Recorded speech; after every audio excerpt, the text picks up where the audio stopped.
하나님 말씀 보겠습니다. 하나님 말씀은 창세기 49장 1절에서 7절까지의 말씀입니다.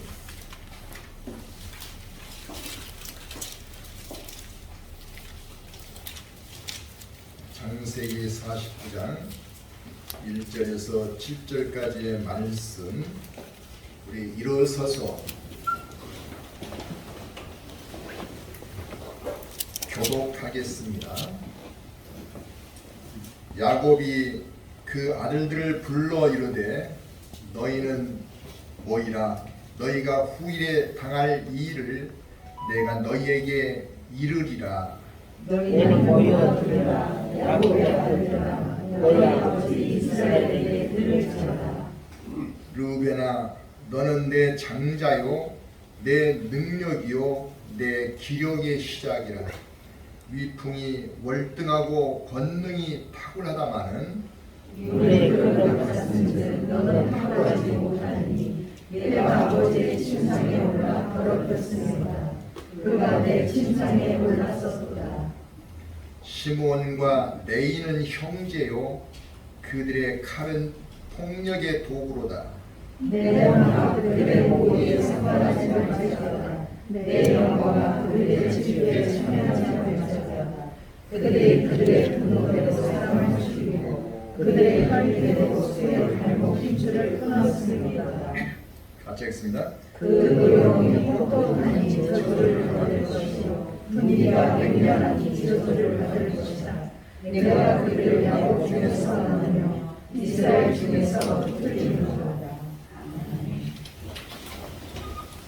하나님 아버지, 이 시간도 우리와 함께 하시어서 말씀을 깊이 총명하여 주시옵고 우리에게는 깨닫는 귀가 열리게 해 주시옵소서. 또 그 말씀 붙들고 나갈 때 하나님을 찬송하는 우리에게 해주시고 아버지 그 뜻에 합당하게 살아갈 수 있는 능력을 얻게 해 주시옵소서. 감사드리며 이 시간도 우리 예수 이름으로 기도합니다. 사람들은 자신의 운명에 대해서 이미 정해진 것으로 받아들이는 사람도 있습니다. 그런데 또 어떤 사람들은 아니야, 운명은 만들어가는 것이야, 이렇게 말하는 사람도 있습니다. 그렇다면 운명을 결정하는 주체는 누구인지 이 시간을 통해서 우리가 상고해 보겠습니다. 야곱이 임종하는 시간이 다가옴에 따라 야곱의 12자녀들이 침상 앞으로 모였습니다. 그때 야곱은 자녀들에게 이렇게 말했죠. 창세기 49장 1절입니다. 야곱이 그 아들들을 불러 이르되 너희는 모이라. 너희가 후일에 당할 일을 너희에게 이르리라. 너희는 모여 들으라. 야곱의 아들들아, 너희 아버지 이스라엘에게 들을지어다. 이렇게 말하고 있습니다. 여기서 후일에 당할 일이라는 말은 미래를 말하죠. 다시 말하면 운명을 이야기하는 것입니다. 그래서 창세기 49장은 야곱이 마지막으로 유언을 하는 내용이 실려 있죠. 이 유언은 하나님이 주신 말씀을 애언하는 내용입니다. 자녀 곁을 영원히 떠나야 하는 아비의 마음은 사랑하는 자녀들에게 좋은 말만 해주고 싶을 겁니다. 그러나 야곱은 하나님의 말씀을 대언해야 하므로 거짓 없이 진실하게 말할 수밖에 없었던 것입니다. 창세기 19장은 야곱이 자녀들을 향한 유언의 말이 되고 있기에 유언장이라고도 합니다. 또 하나님 말씀을 전한다는 의미에서 애언장이라고도 부릅니다. 자, 49장은 야곱 12자녀들에 대해 애언과 축복을 하고 있지만 그 내용의 핵심은 장자권에 대한 애언입니다. 구약 이스라엘에서 장자는 매우 중요한 위치였습니다. 그는 가문을 이끌어야 했기에 리더자로서의 권한이 부여되었고 재산도 다른 형제보다 2배를 더 많이 받았습니다. 그리고 장자의 역량에 따라서 가문의 성장과 쇠락이 달려있기에 장자에 대한 축복은 정말로 필요했던 겁니다. 자, 그런데 생물학적 장자였던 태어날 때 장자였던 르우벤이 범죄함에 따라 하나님께서는 그의 장자권을 다른 형제에게로 넘어가게 하셨던 겁니다. 오늘 읽은 본문 3, 4절을 보면은 야곱이 이렇게 유언하고 있습니다. 같이 보겠습니다. 르우벤아, 너는 내 장자요, 내 능력이요, 내 기력의 시작이라. 위풍이 월등하고 권능이 타고나는 물의 끓음 같았은즉 너는 타고나지 못하리니 내가 아버지의 침상에 올라 너를 없으리로다. 그가 내 침상에 올랐었도다. 자, 르우벤이 외모로 보아서는 장자가 될 수 있는 자질이 충분했다는 겁니다. 그러나 성격이 급하고 아버지의 첩과 잠자를 하는 죄를 범했기에 그는 장자권을 가질 수 없다라고 유언을 했던 겁니다. 자, 그렇다면은 르우벤의 장자권은 누구에게로 넘어갔을까요? 바로 요셉에게로 넘어갔던 것입니다. 자, 성경 창세기 49장 26절을 보겠습니다. 49장 26절. 자, 보면은 바로 49장이죠. 26절. 아버지의 축복이 내 선조의 축복보다 나아서 영원한 산이 없음같이 이 축복이 요셉의 머리로 돌아오며 그 형제 중 뛰어난 자의 정수리로 돌아오리로다, 이렇게 말하죠. 자, 여기서 이 축복은 야곱에 이어진, 아버지 야곱에 이어진 장자권의 축복을 말하고 있습니다. 그 축복이 바로 요셉의 머리로 돌아오며 형제 중 뛰어난 자의 정수리로 돌아오리라고 애언했던 겁니다. 그러니까 요셉이 어떻게 하여 장자의 축복을 받은 사람이 되었을까요? 창세기 41장 38절 보면은, 띄워주세요.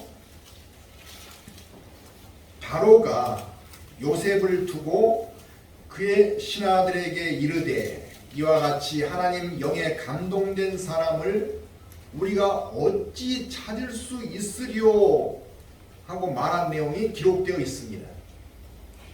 바로가 요셉을 평가한 내용이에요. 요셉은 성령이 충만한 사람이었던 겁니다. 요셉이 일상적으로 기도를 통해 하나님의 뜻을 깨닫고 그 뜻을 향해 살아왔기 때문인 거죠. 그 요셉의 마음이 그렇다면 어떤 사람인지 우리가 한번 알아볼 필요가 있겠죠.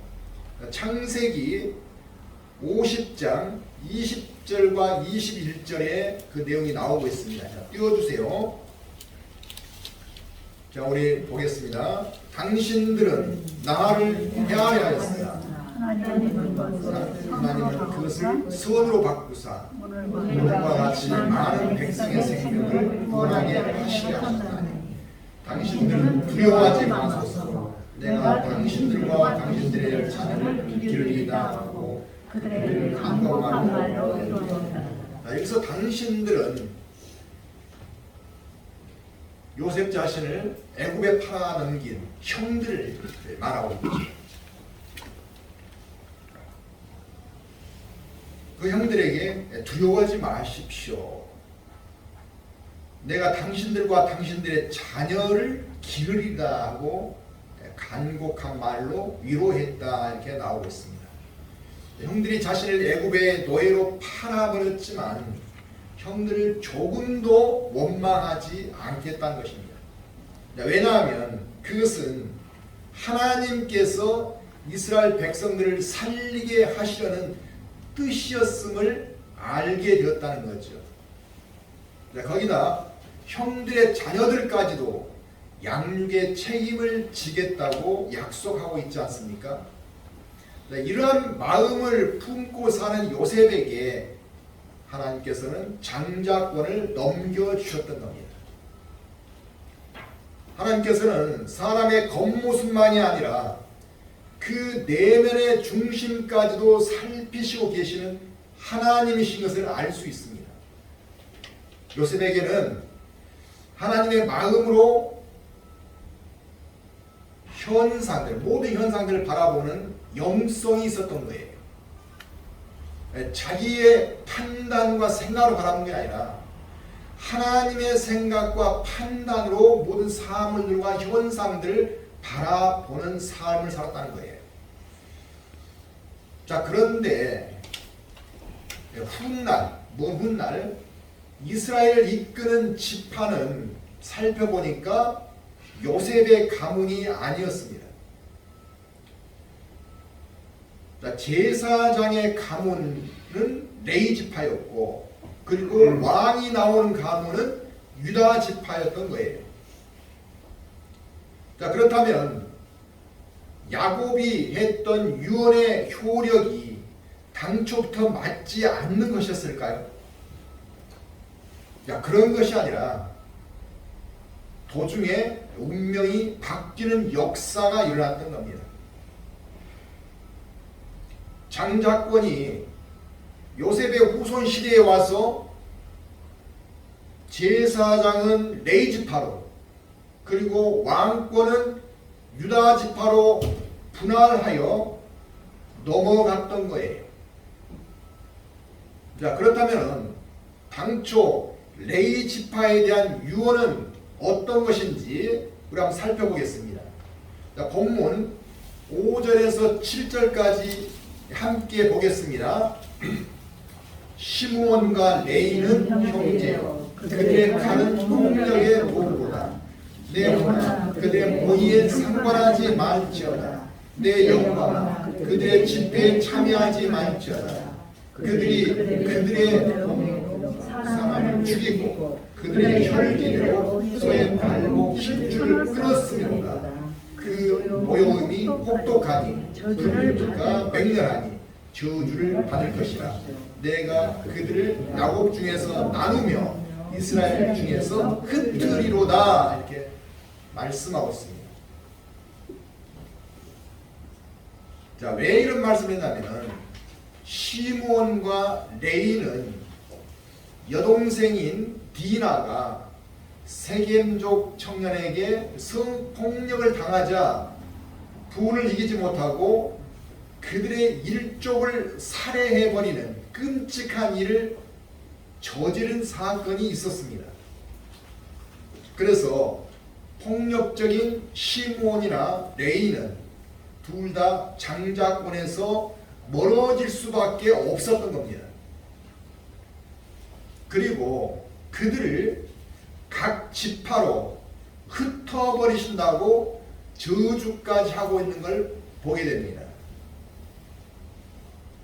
자기들의 영토를 따로 주는 것이 아니라 흩어서 가서 모습이 되든 종이 되든 살게 해버렸다는 거죠. 그런데 레위가 어떻게 제사장의 가문으로 세워질 수 있었을까요? 자, 그 일에 단초가 된 사건이 있었습니다. 어떤 사건이냐면은 모세가 시내산에서 하나님께 십계명을 받기 위해서 백성들과 40일간 떠나 있을 때 아론을 위시한 백성들이 금송아지를 만들고 우상 숭배를 하고 있었던 겁니다. 자, 출애굽기 32장 8절에서 10절을 보시면, 자, 띄워주세요. 출애굽기 32장 8절에서 10절 보시면 시내산에서 하나님께서 모세에게 이렇게 말씀하시는 것을 볼 수 있습니다. 자, 그들이 내가 그들에게 명령한 길을 속히 떠나 자기를 위하여 송아지를 부어 만들고 그것을 예배하며 그들에게 제물을 드리며 말하기를 이스라엘아, 이는 너희를 애굽 땅에서 인도하여 낸 신이라 하였도다. 여호와께서 또 모세에게 이르시되 내가 이 백성을 보니 목이 뻣뻣한 백성이로다. 그런즉 내가 하는 대로 두라. 내가 그들에게 진노하여 그들을 진멸하고 너를 큰 나라가 되게 하리라. 이렇게 말씀하고 있어요. 그들을 모두 죽여버리고, 그리고 모세 너로 이제 나라를 다시 만들겠다, 그런 말씀이에요. 그러자 모세가 하나님께 간곡히 부탁해서 겨우 화를 모면하게 하였던 겁니다. 그러나 모세가 산에서 내려와 보니까 백성들이 여전히 그 금송아지 우상 앞에서 춤을 추고 있었던 것입니다.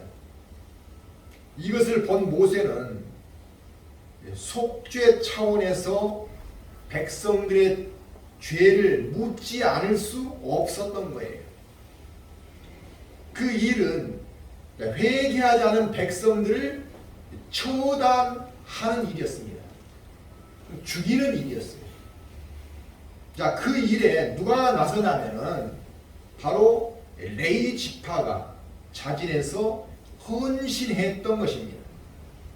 이 일은 사람을 처단하는 것이 목적이 아니라 백성 안에서 죄를 솎아냄으로써 나머지 백성을 거룩하게 만들기 위함이었던 거죠. 우리 안에도 죄가 있지 않습니까? 그 죄를 씻어냄으로써 우리가 거룩하게 만들어진 것처럼 백성 안에 죄를 지은 그 자들을 끌어내서 처리함으로 해서 나머지가 거룩하게 만들어지게 하기 위한 행위였다는 겁니다. 이렇게 거룩한 백성이 되게 하는 것이 바로 하나님의 뜻이었기 때문이에요. 하나님께서는 내가 거룩하니 너희들도 거룩하라 이렇게 항상 말씀하고 계셨지 않습니까? 출애굽기 32장 29절에 나오고 있습니다. 자, 띄워주세요. 출애굽기 32장 29절입니다. 모세가 이르되 각 사람이 자기의 아들들과 자기의 형제를 쳤으니 오늘 여호와께 헌신하게 되었느니라. 그가 오늘 너희에게 복을 내리시리라. 이렇게 말하고 있습니다.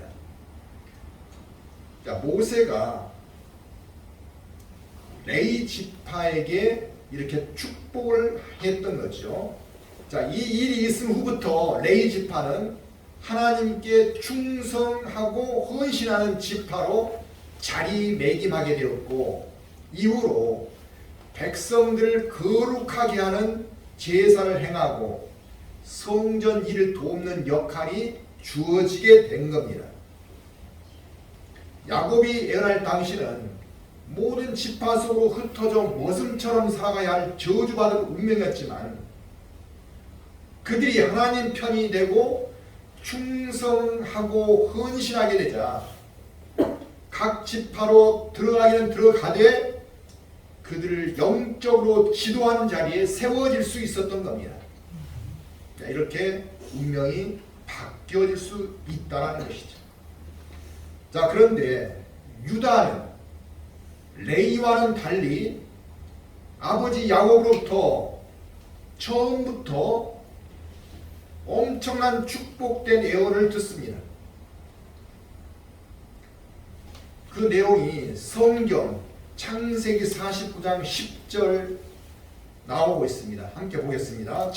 성경책 보십시오. 창세기 49장 10절. 규가 유다를 떠나지 아니하며 동자인 지팡이가 그 발 사이에서 떠나지 아니하기를 실로가 오시기까지 이르니 그에게 모든 백성이 복종하리로다. 자, 규는 쥐봉 말이에요. 그래서 그 쥐봉이 유다를 떠나지 아니하고 통치자의 권한이 실로, 즉 예수님이 오시기까지 이어진다는 말씀을 하고 있습니다. 자, 그의 과거 행적을 본다면은 도저히 이스라엘의 왕 가문이 될 자격이 없을 것 같은데 어떻게 왕의 가문이 되는 유언을 받는 자가 되었을까요? 자, 유다의 삶을 우리가 한번 돌아보면은 그는 젊은 날 아버지의 집을 떠나 이방인들 마을로 내려가서 살았습니다. 그리고 그 이방인들 딸과 혼인해서 그들과 사느라고 하나님을 떠난 삶을 살았던 거예요. 이때부터 그의 삶은 기구한 운명 속에 빠져들게 된 것입니다. 이방 여인과의 사이에서 아들을 3명을 얻긴 했지만 장가든 장남이 얼마 안 가서 죽게 되었습니다. 그래서 이스라엘 전통 형수가 죽으면은 그 아들, 둘째 아들을 또 그 형수에게 주는 그런 전통이 있죠. 자, 따라서 그 둘째 아들을 며느리 다말에게 주었는데 둘째 아들마저 죽고 만 것입니다. 그러자 셋째마저 죽을까 염려해서 며느리를 친정집으로 쫓아 보냈던 거예요. 그 무렵에 유다 자신의 아내도 죽습니다. 그러자 유다는 더 방탕한 삶으로 나가게 되었습니다. 하루는 길을 가다 길거리 창녀로 변장하고 있는 며느리를 알아채지 못하고 그녀와 잠자리까지 하는 일이 일어나게도 되었습니다. 그리고 며느리가 임신을 하게 되었는데 마을 사람들은 며느리가 바람을 피워서 임신했다고 유다에게 말을 전해 주었던 거예요. 그때 유다는 화가 나서 며느리를 끌어내어 불살라 버리라고 말합니다. 그런데 끌려 나온 며느리 다말이 상대 남자가 누구냐면은 바로 시아버지 유다임을 밝힘에 따라서 유다는 다말을 향해서 뭐라고 말합니까? 그는 나보다 옳도다 이렇게 말하고 있습니다. 다시 말하면 죽어야 할 사람은 며느리가 아니라 바로 유다 자신이라는 말입니다. 며느리는 후손을 얻고자 하는 갈망에 의해서 이 일이 일어났지만은 유다 자신은 욕정을 채우기 위해서 행하는 죄 죄책감이 일어나는 것이죠. 자, 이후 유다는 철저히 회개를 합니다. 그리고 다시 아버지 집으로 들어갔던 거예요. 자, 이는 하나님을 믿는 삶으로 다시 돌아갔다는 것을 의미한 거예요. 자, 이방인 사는 곳에서 아버지 집으로 다시 들어갔습니다. 자, 하나님 안에 있을 때 사람들은 하나님이 우리를 어떻게 지켜주고 싶는가에 대해서 생각하지 않고 잊으며 살고 있습니다. 그렇지만은 하나님 안에 있을 때 우리에게도 방탕과 죄에 빠지지 않도록 지켜주고 있다는 것을 우리가 잊으면 안 됩니다. 그 은혜를 잊고 산다면은 참으로 하나님과의 관계성이 없는 사람이란 증거가 되는 것이죠. 그 은혜는 우리가 인생을 살면서 실로 엄청난 선물인 겁니다. 우리가 방탕하지 않고 죄에 빠지지 않도록 하나님께서 지켜주신다는 것은 엄청난 선물인 거예요. 하나님의 보호하심이 없다면 인간은 사탄의 유혹에 빠져서 죄를 지을 수밖에 없습니다. 우리가 사탄을 절대 우리 힘으로는 이겨낼 수 없어요. 죄를 지을 수밖에 없다는 사실이에요. 그래서 더럽고 악한 인간이 되어서 하나님의 복을 받을 수 없게 되는 거죠. 그러니 하나님이 우리를 지켜준다는 사실 너무도 감사하지 않을 수 없다는 것입니다. 자, 회개하는 삶을 살게 된 유다는 이전과는 완전히 다른 사람이 되어 있었습니다. 다시 말하면 희생적이고 책임감이 강한 사람이 되었던 거예요. 책임감은 좋을 때보다 어려운 일을 당할 때 나타나게 되는 겁니다. 자, 가나안에 기근이 심하게 되자 유다와 형제들은 애굽으로 곡식을 사러 가지 않으면 안 되었어요. 그래서 한 번 가서 식량들을 구해 와서 그동안에 그걸 먹고 살았는데 또 식량이 떨어지게 된 겁니다. 근데 애굽 총리 요셉은 그들을 첩자로 몰면서 다음에 올 때는 베냐민과 꼭 함께 와야 한다는 단서를 붙였던 거예요.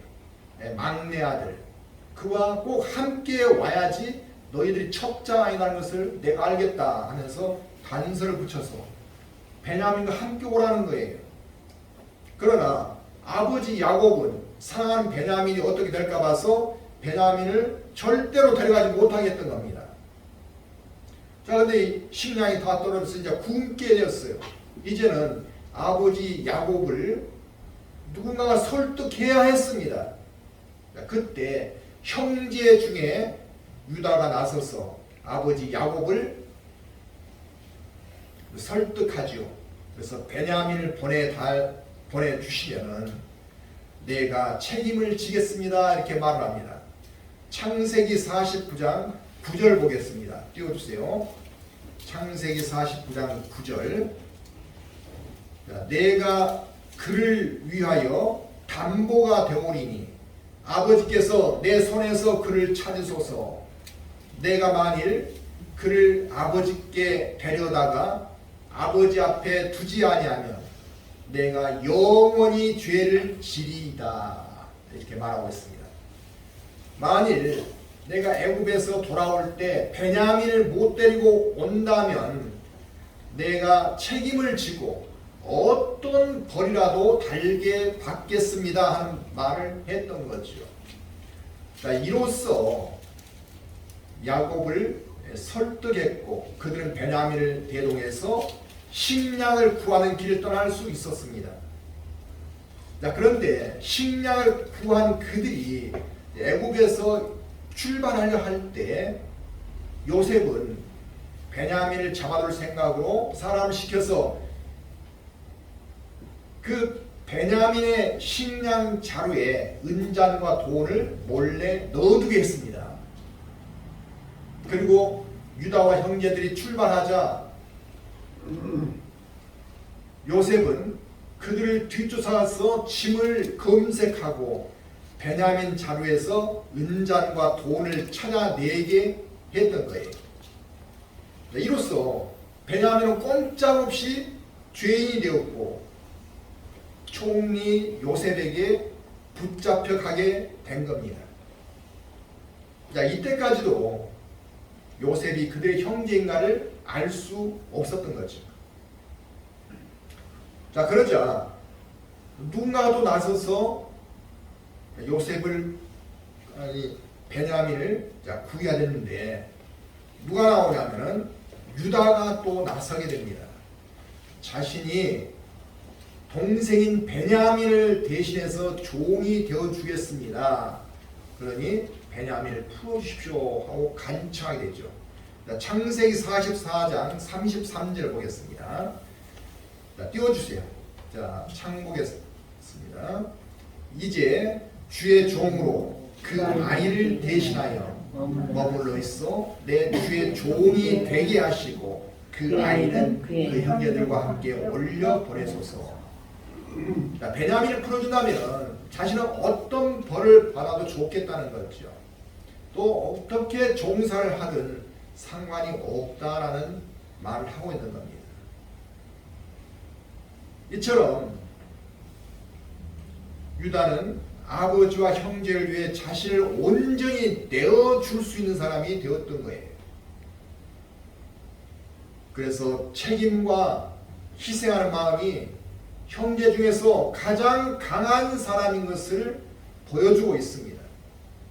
하나님께서는 그런 그에게 백성을 다스리는 가문이 되는 영광을 주셨던 거죠. 그래서 유다 가문에서 왕이 이어져 나오게 했던 겁니다. 자, 그렇다면 왜 요셉의 후손들은 장자권에서 멀어지게 되었을까요? 장자권으로 야곱이 축복해줬는데 왜 훗날 요셉의 후손들은 그 장자권을 버리게 되었느냐는 말씀이죠. 요셉의 아들들은 누가 있습니까? 므낫세와 에브라임이 있습니다. 에브라임은 둘째 아들인데 야곱은 그를 장자로 축복해 주었어요. 요셉을 이은 장자가 되게끔 했던 거죠. 그런데 요셉이 죽고 나자 이들은 각 지파로 나누어져서 두 개 지파가 됩니다. 모세의 후계자인 여호수아가 있지 않습니까? 여호수아가 바로 어느 지파냐면은 에브라임 지파 출신이었습니다. 그러니까 처음에는 에브라임 지파가 백성들을 이끌고 가나안 들어갈 때까지의 역할을 했던 거예요. 그러나 여호수아가 죽게 되자 에브라임 지파는 하는 일 없이 장자 가문만을 내세우는 교만한 지파가 되고 말았습니다. 그러다 그들이 크게 한번 당한 사건이 일어나기도 했어요. 어떤 사건이냐면은 사사기 시대에 길르앗 사람, 길르앗 출신 입다라는 사사가 있었는데 그가 암몬 족속으로부터 이스라엘을 구해내고 백성들로부터 칭송을 막 받자 이를 질투한 에브라임 지파가 시비를 걸었던 거예요. 입다에게 시비를 걸었습니다. 자, 내용이 뭐냐면은 사사기 12장 1절을 한번 보겠습니다. 띄워주세요. 자, 같이 보겠습니다. 에브라임 사람들이 모여 북쪽으로 가서 입다에게 이르되 내가 암몬 자손과 싸우러 건너갈 때 어찌하여 우리를 불러 너와 함께 가게 하지 아니하였느냐? 우리가 반드시 너와 내 집을 불살리라. 자, 자기들이 참여를 안 해놓고 암몬 자손 싸우러 갈 때 이제 승리를 다 해놓으니까 그 싸우러 갈 때 왜 우리를 부르지 않았냐 하고 화를 내면서 보고가 전하쳤지요. 너와 내 집을 불살라버리겠다. 이렇게 시비를 걸다 결국은 입다와 길르앗 사람들에 의해서 에브라임 지파 사람들이 4만 2천 명이나 죽는 일이 일어났던 거예요. 자, 그리고 더 큰 문제가 있었습니다. 뭐냐면은 이스라엘이 솔로몬 아들 르호보암 시대에 남과 북으로 나눠졌는데, 이때 북이스라엘을 건국한 사람이 누굽니까? 바로 여로보암이죠. 근데 이 여로보암이 에브라임 지파 사람인 거예요. 그래서 남유다 왕가인 유다 지파와 에브라임 지파는 숙적이 되었던 거예요. 뿐만 아니라 그들은 북이스라엘에 가서 금송아지 우상을 섬기는 사람들이 되었고, 그 나라를 타락의 길로 걸어가게 했던 겁니다. 하나님께서는 교만과 우상 숭배를 가장 싫어합니다. 교만도 영적 죄라겠죠.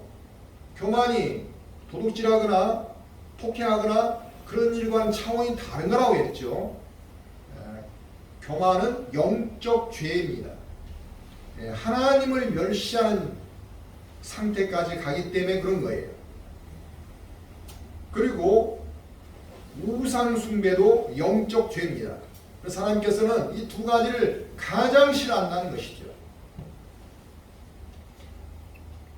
자, 이렇게 요셉의 후손들은 하나님의 뜻을 멀리하고 자신들의 교만을 앞세워 나가다 결국은 장자권에서 탈락하는 운명이 되었던 것입니다. 자, 오늘 본문을 통해 알 수 있는 것은 하나님은 당신의 뜻에 합당한 자를 세우시는 거예요. 하나님은 사람을 세우실 때 하나님의 뜻을 이루기 위해 세우십니다. 그 사람을 훌륭하게 만들어주기 위해서 세운 게 아니라 하나님 뜻을 이루기 위한 세움인 거예요. 따라서 외형적인 것을 보시는 것이 아니라 하나님과 깊은 교제를 하는 사람을 쓰시는 겁니다. 그 사람은 하나님의 뜻을 깨닫고 하나님으로 기뻐하는 사람이기 때문이에요. 그러나 에브라임처럼 하나님께서 부르시고 쓰시고 있다 해도 자신의 교만과 자신의 영광을 위해 살 때 하나님께서는 그 사람을 더 이상 쓰실 수 없게 된다는 사실도 알아야 합니다. 따라서 우리가 하나님께 쓰임받고 복된 길로 가기 위해서는 오늘 어떻게 사느냐가 중요한 거예요. 하나님 안에서 쓰임받는 삶을 살 때 저주가 복이 되기도 하지만 하나님 뜻에 합당하지 못하는 삶을 살 때는 복이 저주도 된다는 사실을 잊지 마시기 바랍니다. 아멘. 자신의 운명은 자신의 삶에 의해 하나님께서 결정해 주신다는 사실을 기억하시고 우리 자신의 영광이 아니라 하나님께 영광을 드리는 삶으로 나가시기를 주님의 이름으로 축원합니다. 아멘. 기도하겠습니다.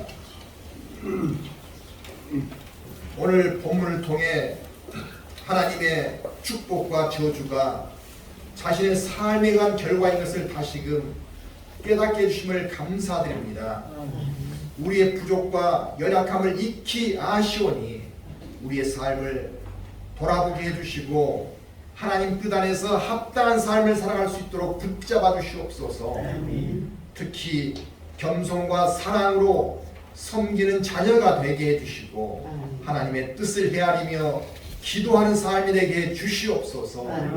오늘의 삶이 내일의 삶을 만들어간다는 것을 깨닫고 오늘 하나님의 영광을 위한 삶을 살아가는 복된 우리 되게 하여 주시옵소서. 감사드리오며 십자가에서 피 흘려 돌아가신 우리 주 예수 그리스도의 이름으로 기도합니다. 아멘.